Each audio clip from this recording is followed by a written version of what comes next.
Good day, everyone. This is our gospel reading for this day from the Gospel of St. John, chapter 6, verses 1 to 15.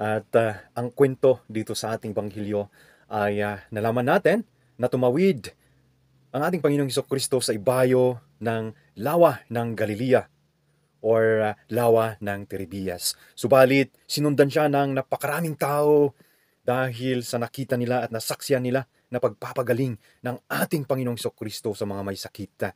At siya ay umakyat sa bundok kasama ang kanyang mga alagad, pero sinundan pa rin siya ng mga tao, napakaraming tao. Kaya tinanong ni Jesus si Felipe kung saan sila makakabili ng tinapay, no?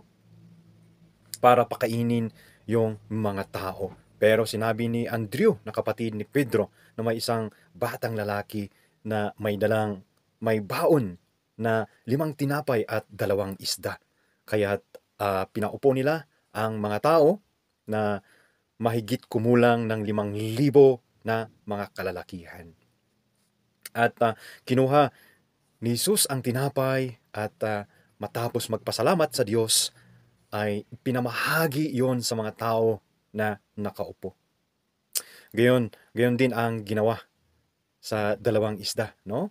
At nakakain at nabusog ang lahat.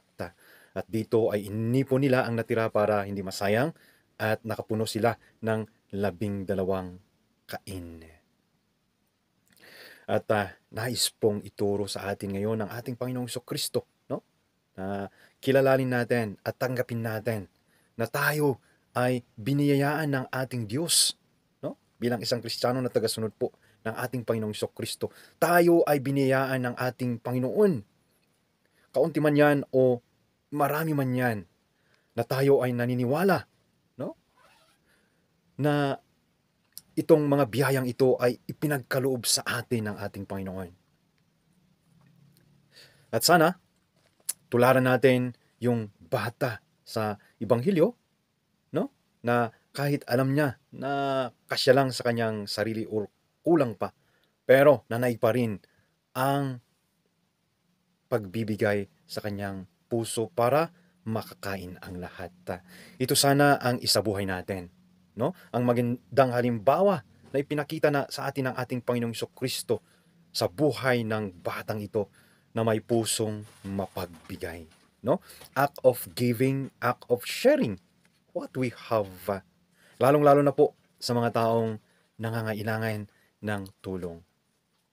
Amen. Your True Caps from Benguet First Provincial Mobile Force Company na palaging nagsabing, be grateful, be joyful, be thankful with a humble heart. Thank you po and God bless.